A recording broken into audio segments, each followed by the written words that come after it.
Hi, everybody. Woody here from Dive Talk. Yes, Gus has given up the driver's seat. Pretty cool. I'm behind the controls, which, by the way, I don't know how to use 98% of them, but he's made this rather simple for me. And the reason why we've agreed to allow me to do this particular React Right video by myself is it has a very special meaning to me. Recently, you may remember that Gus and I went and saw the movie, which you must see it in an IMAX theater only, called Ancient Caves. Wow is all I can say. Please do yourself a favor. If it's playing in an IMAX theater near you and you're a diver of any type, you will not believe the beauty. And frankly, I think it will show the complexity of what it took to film Ancient Caves. So well done. But again, why am I doing this particular video on my own? Well, I'm going to tell a little story. I'm going to keep it short because the story really covers an 11-day journey. After some convincing by Doug Ebersol, I finally decided I'm going to become a cave diver. I grew up for years in the open water, being vertical position or kicking regular kicks like this mattered not, because I've always dove in big open water environments. But Doug really convinced me as a rebreather diver that cave diving could take me to another level, and there's a lot of beautiful things to see in the caves as well. Well, I decided to do that cave training 0 to hero. That means starting from zero, not even any kind of cave training or whatever, all the way to a full certified cave diver. I was then connected to Brian Kickock. And boy, did I pick an amazing cave dive instructor. I mean, I think personally, you got to call him one of the best cave divers in the world, if not one of the best overall divers in the world. So I pack up my gear, my KISS Orca Spirit. I did not have a Sidewinder at that time. Fly by myself to the Abacos. I meet Brian. I stay in a little, very nice cabin right on his property, and we go to work. This was an 11-day journey of academics and water training from 8 a.m. pretty much to 9 or 10 o'clock every day for 11 days. And as you can imagine, it's progressing.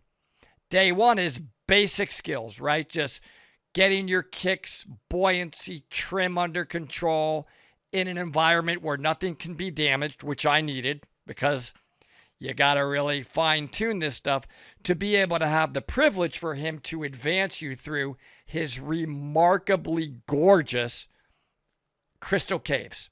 Overall, they're the crystal caves. I've never seen crystal formations like this anywhere else in the world. I don't think they exist anywhere else in the world. And they're extremely delicate. So, rightfully so, he is very protective of these. Now, the story goes like this. I'm progressing. And then on day either 9 or 10 of my training, I can't remember, Doug Ebersol was going to fly in and be a part of my graduation dive. You know where Brian was giving me the privilege and rewarding me to dive on my graduation dive? Fangorn Forest, which is where they go in the movie Ancient Caves.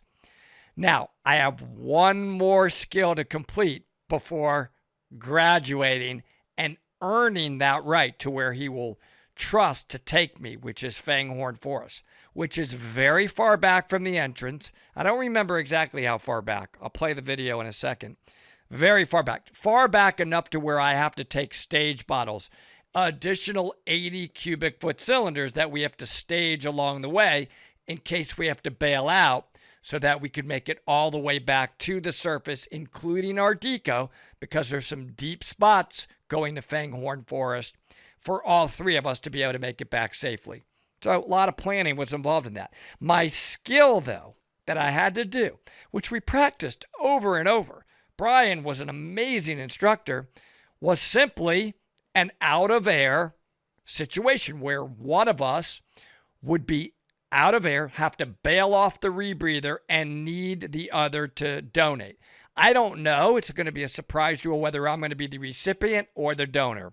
It turns out I'm the donor. He comes up to me. We're somewhere deep back in the cave and out of air. Well, what I do is I just grab the regulator and give it to him, but I didn't put him in front of me, and I didn't grab the regulator and the line at the same time. It's imperative that you grab that regulator, give it to over your buddy's right shoulder preferably, and grab that line and regulator line at the same time. Because I can't remember, but I think it was also a lights out drill. So that's your lifeline. You got to hold that line and the regulator hose line at the same time and put that person in front of you. Whoever has the problem needs to be in front of you. So for that split second, I messed up, and guess what? Thumbed the dive on me. Now, I knew on the journey out about an hour to get out, the whole way out, I'm nervous about coming to the surface. I'm holding my head low. I'm like, how did I blow that? I come up. Just as we both come up, it's dead silence for a second. Finally, Brian breaks the ice and he goes, "So how do you think that went?" And I just said, "Oh man, Brian, I don't think too good." He goes, "Look, we're going to practice that again on the land and we're going to do it again." He said, "Doug, I'm sorry. The next dive was planned to be Fangorn Forest. Not going to happen." I'm like, "Great." We do it again. Total success. The next day, he's like, "This is your graduation dive. I'm taking you to Fangorn Forest. I do not take a lot of people there. I'm so proud of the hard work that you've done to get there." Now, I don't feel that I have the skills to be one that is privileged enough to give you all of these React Right videos about cave diving based upon my skill set, because cave diving needs to be done continuously, regularly, and you never stop learning. But what I have had the privilege of is learning and taking lessons and diving with some of the best cave divers in the world. So many times I'm communicating what they have told me I should be doing or we should be doing as cave divers. It doesn't mean I can do those things at their level. So always take what I'm saying as I'm trying to convey things that I'm working on to improve and information I've gathered from, frankly, some of the best cave divers in the world. Here we go. This is a after cut from ancient caves showing what it took, and I've never seen this, for Brian to be able to lead this crew back to Fangorn Forest, where I finally got the privilege to go. Let's watch it. It's going to be beautiful. So there's the drive back. Look at the drive. You're just driving through these woods. The stage dive to Fangorn Forest was the best part of working in Abaco. Oh, yes. It was such a great Look adventure. at this. You know, the cave diving nerd in me absolutely just loved the fun and the challenge of that dive. Did you see where he opened the scene there and you saw the delicacy of the stalactites and stalagmites? I mean, there's no room for losing your buoyancy in there. They're magnificent. Look at what you're seeing right there. Every single inch of that ground and ceiling is 100% crystal. I've never seen that anywhere else before. I mean, if you shined your light down on any of that, it's going to shine right through. That's total crystal. And it's a long way back, and it's very tight restrictions to get there. No room for error.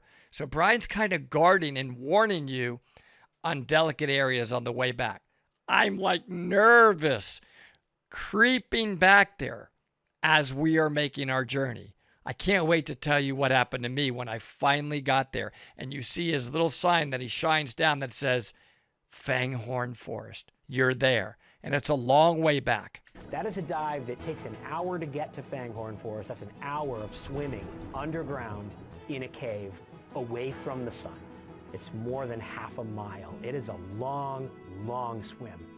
That's a lot of distance from the entrance. It's more than a half a mile, and you're swimming it way back to this area. And I promise you, you're going through some super delicate stuff to get there. But look at the delicacy of all the things in there, even along the way. I mean, some of those stalagmites growing from the floor up are huge and took potentially hundreds of thousands of years to form. Some of them are soda straw thick. You can't hit those. Your fins can't touch those. Your fins can't stir up any silt. You really got to earn your right to get back there. And that definitely goes through your head when you're experiencing it. So it's an hour in. You have 10 minutes to work because that's all the time you have for decompression and for gas supply. Then you have to turn around and you have a half a mile back out, another hour swim. And then when you get back to the entrance, you're not just going to get out of the water. You have to do an hour of decompression. Now, they were on open circuit, so they only got 10 minutes at Fangorn Forest because he just got through. You could see right there, they're all on open circuit. So to have enough gas to get there and get back, just that alone is a 2 hours of swimming plus your deco, which was another hour of deco for them. That's a lot of gas on open circuit, following very specific rules of thirds that they had to follow. Not easy to do on open circuit. I, however, had the privilege of going there on my rebreather. Way more options. I was able to keep my partial pressure at a higher number. Therefore, I had more than 10 minutes in Fangorn Forest when I got there. Let's continue to watch. That's what they were just talking about. A lot of gas planning for open circuit. Sitting there looking up going, I wish I could go up there, but I can't. Just the decompression alone, I think, was over 90 minutes, using multiple gases just to reduce the risk of getting the bends. 90 minutes they had of deco. Did you hear what he said? I looked up and I wish I could go up. I wish it was over, but they couldn't go up. So look how many tanks he's holding there for open circuit. I think that's got to be at least four 80 cubic foot cylinders is on whoever that particular diver is. And you're just waiting. To do the dive, each diver needs 5 scuba tanks. Excuse me. He just said each diver needs 5 scuba tanks on open circuit. We only needed, I took my left and right bottle, each were 80 cubic foot, and then I took an additional 80 cubic foot cylinder that we staged, that I clipped off on the main line, I think about halfway in, as I recall. And even that had to be laid perfectly neutral without silting, with Brian Kikok watching you do this, and he's like perfect in the cave. So you start the dive with 5 scuba tanks and you sort of shed them along the way. It's called stage diving. So you will breathe a tank down a certain amount and then you'll leave it on the line, and then you'll keep going, then you'll breathe the next one down, you'll leave that one on the line. And then when you come back, you pick them back up again and you get to breathe more of the air that's in them. So it's sort of a process of stretching the 5 tanks over the whole dive, but not having to carry them the entire way because they slow you down. That's very important what he said. You don't want to have to carry all those tanks the entire way. In their case, he's saying we were dropping tanks off as we were breathing them because they're on open circuit. We're carrying the tanks in case we have to get off the rebreather and bail out. We're always planning as if we're going to have to bail out from the deepest part of the dive and the furthest section back in the dive.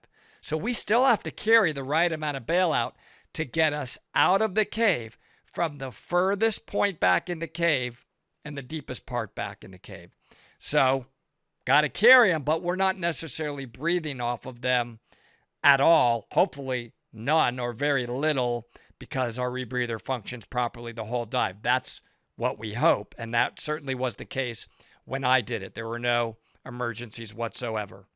The number of people in the world that can execute a dive like that, there just aren't many of us. He just said the number of people that can execute a dive like that, there just aren't many of us. And Brian kept telling me that. Do you know what that feels like when Brian actually says to you, you're ready? I'm going to take you to where not very many people in the world have or will ever seen. And he would always say every day, prepare to be amazed. You were amazed on day 1. You were amazed on day 2, 3, 4, 5, 6, 7, 8. And you get to the point where you're like, I can't be any more amazed. And on day, I think it was 9 or 10, he goes, prepare to be amazed. Like you earn the honor. When I got to Fangorn Forest, I cried.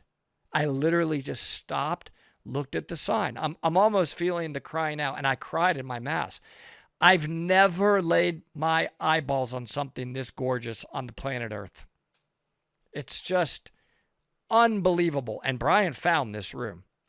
Thankfully, we had Brian K. Cook to help and assist with some of the logistics. Look at but that a dive place. of this magnitude, it's no joke. It's very serious business. Everywhere. We're using multiple gases. Look we're at it. using multiple tanks to get a half-mile back into an underwater cave environment and to return safely. The payoff is that you get to be in what is most likely the most ornamented underwater cave in the known universe.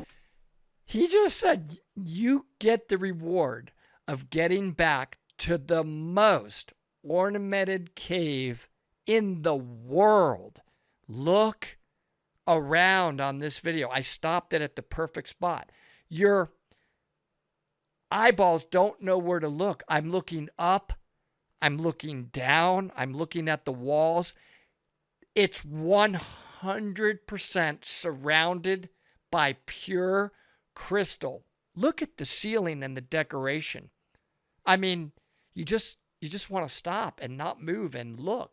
And the thing about it is that photographs don't do it justice. They did a pretty good job in ancient caves of doing justice to it because it was filmed with an IMAX camera. So you want to be in an IMAX theater when you see this movie to see that in almost as good as seeing it in person. Obviously, the emotions and the feeling of being there in person and the freedom to choose what you look at and watching Brian just smile at you like, I told you I was going to give you a reward. It's pretty magnificent, special feeling. But don't ever view this from a single photograph. You've got to only see this through ancient caves. And for those of you that are cave divers, if you ever get lucky enough to go with Brian there, you're going to get to see the most decorated, ornamented cave, perhaps in the known universe, as was just said. It is just the most spectacular place that anyone will ever see. It is just an unbelievable and incredible environment. It is so beautiful. It is. Look at that. Look at that. Whatever reservation. Look at the ceiling. I'm just pausing there. I want you all to take a second and just look up. Do you understand the perfect conditions that it had to take? The right mineral mix, the time period of small little water dripping through the land that had to have the right chemical mix to make that level of decoration right there. Brian thinks that was over around, Brian, I'm so sorry if I misquoted this. I think you said 250,000 years of a dry, then a wet, dry, wet, dry, wet period. Because in order for those to form, it has to be able to go dry again, and then wet again, and then dry again. And it will go dry again. This will not always be wet. We cycle. I don't really know how to give you a better picture of that than this. I mean, look at how some of the stalactites and stalagmites meet. Look at the delicacy of it. I remember when I was in this section, honestly, I didn't even want to breathe. Even though I'm on a rebreather and there were no bubbles, I was just like, I don't even want to move or breathe. I'm so nervous, but it was so spectacular. People might have if they were actually in these environments, just the beauty and extraordinary nature of these caves. Look at that. Blow them away. So It's well never filmed. been filmed for giant screen ever before. And when you see it in a giant screen theater, as big as life, bigger than life, in fact, it is going to be just incredible to see a place that the technology to film this room in giant screen didn't even exist 4 years ago. 4 years ago, they didn't even have the technology to film this room in giant screen. So even if you're not a diver, I want to talk to anybody in the world that just appreciates the magnificent beauty that our planet Earth has. Whether you're a diver or not, you'll never set eyes on something as beautiful on our planet as ancient caves, films, and in particular, look. This is actually not doing it justice, right? You're just looking at it through your computer. Can you imagine seeing that in IMAX? And then forget about seeing it with your own eyeballs. I told you, I cried like a baby. It's an incredible, incredible experience, both to do it and to see it. Jonathan Bird, look at his eyes there. He looks like he's tearing up there, by the way. Jonathan, you can tell me if you were not tearing up when you said this and when you first got there. It looks to me like you were like me. You can't help it. And I'll tell you something else. I've only told a few people this. I got spiritual. And Brian says that happens to a lot of people. I got spiritual when I came out. I'm like, Brian, there's a higher power in the world. There's had to be a higher power. And you can't help it. It's so perfect. It took such the right exact mixture of chemicals, time, water. I don't know. I got spiritual.